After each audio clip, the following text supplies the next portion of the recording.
जय श्री राम भक्तजनों, आप सभी का स्वागत है श्री रामचरितमानस कथा के वार्षिक पाठ के 146वें दिन की कथा में।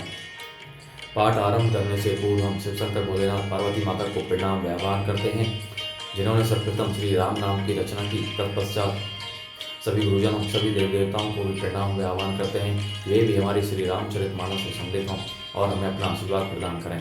बोलो जय श्री रामचंद्र की जय। तो शुरू करते हैं आज की कथा। मातु चरण सिरु नाई चले तुरत संकेत हृदय, बागुर विषम तोराई मनहु भाग मृगु भाग्य वस। मंगल भवन मंगलहारी द्रवऊ सो दशरथ अजर बिहारी। माता के चरणों में सिर नवाकर हृदय में डरते हुए कि अब भी कोई विघ्न न आ जाए, लक्ष्मण जी तुरंत इस तरह चल दिए जैसे सौभाग्यवश कोई हिरन कठिन फंदे को तोड़ाकर भाग निकला हो। गए लखनऊ जहे जानकी नाथु, भे मन मुदत पाई प्रिय साथु। बंदी राम सिय चरण सुहाए, चले संग नृप मंदिर आए।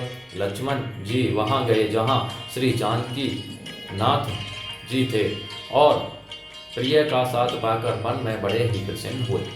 श्री राम जी और सीता जी के सुंदर चरणों की वंदना करके वे उनके साथ चले और राजभवन में आए। कहीं परस्पर नर नारी, भली बनाई विधि बात बिगारी। तन कृस मन दुखु पवन बदन, दुखु बदन मलिने। विकल मन हूँ आखी मधु छीने। नगर के स्त्री पुरुष आपस में कह रहे हैं कि विधाता ने खूब बनाकर बात बिगाड़ी। उनके शरीर दुबले, मन दुखी और मुख उदास हो रहे हैं। वे ऐसे व्याकुल हैं जैसे शहद छीन लिए जाने पर शहद की मक्खियां व्याकुल हों। करमी जिहि शिरो धोनी पचताही, जनु बिनु पंख बिहग अकुलाही। भई बड़ी धीर भूप दरबारा, बरन न जाए विषादु अपारा। सब हाथ मल रहे हैं और सिर धून कर पीट कर पछता रहे हैं, मानो बिना पंख के पक्षी व्याकुल हो रहे हैं। राजद्वार पर बड़ी भीड़ हो रही है, अपार विषाद का वर्णन नहीं किया जा सकता। श्री राम जी, लक्ष्मण जी, सीता जी का महाराज दशरथ के पास विदा मांगने जाना। दशरथ जी का सीता जी को समझाना। सचिव उठाई राहु बैठारे, कही प्रिय वचन रामो पगुधारे। सिय समेत दो तने निहारी, व्याकुल भयो भूमिपति भारी। श्री रामचंद्र जी पधारे हैं, ये प्रिय वचन कहकर मंत्री ने राजा को उठाकर बैठाया। सीता सहित दोनों पुत्रों को वन के लिए तैयार देखकर राजा बहुत व्याकुल हुए। सिय सहित सुत सुभग दो देखी देखी अकुलाई। बारही बार सने बस राहुले उरलाई। मंगल भवन मंगलहारी, द्रवऊ सो दशरथ अजर बिहारी। सीता सहित दोनों सुंदर पुत्रों को देख देख कर राजा बुलाते हैं और स्नेहवश बारंबार उन्हें हृदय से लगा लेते हैं। सकई न बोली बिकल नर नाहु, शोक जनते और दारुण दाहु। नाई शिशु पद अति अनुरागा, उठी रघुवीर विदा तब मांगा। राजा व्याकुल हैं, बोल नहीं सकते, हृदय में शोक से उत्पन्न हुआ भयानक संताप है। तब रघुकुल के वीर श्री रामचंद्र जी ने अत्यंत प्रेम से चरणों में से नवाकर उठकर विदा मांगी। पितु असीस आए सुमोहि दीजय, हरस समय विस्मय कत कीजय। तात किए प्रिय प्रेम प्रमादो, जसु जग जाई होई अब बादो। हे पिताजी, मुझे आशीर्वाद और आज्ञा दीजिए। हर्ष के समय आप शोक क्यों कर रहे हैं? हे तात, प्रिय के प्रेम वश प्रमाद कर्तव्य कर्म में त्रुटि करने से जगत में यश जाता रहेगा और निंदा होगी। सुनी सने बस उठे नर नाहा, बैठा रे रघुपति गही वाहा। सुनहु तात तुम्हें कहूँ मुनि कही, राम चराचर नायक है। यह सुनकर स्नेहवश राजा ने उठकर श्री रघुनाथ जी की वहां पकड़कर उन्हें बैठा लिया और कहा, हे तात सुनो, तुम्हारे लिए मुनि लोग कहते हैं कि श्री राम चराचर के स्वामी हैं। शुभ अरु अशुभ कर्म अनुहारी, ईसु देई फलो हृदय विचारी। करई जो कर्म पाव फल सोई, निगम नीति असी कह सब कोई। शुभ और अशुभ कर्मों के अनुसार ईश्वर हृदय में विचार कर फल देता है। जो कर्म करता है वही फल पाता है, ऐसा वेद की नीति है, यह सब कोई कहते हैं। और करे अपराधो को और पाप फल भोगो। अति विचित्र भगवंत गति को जग जाने जोगु।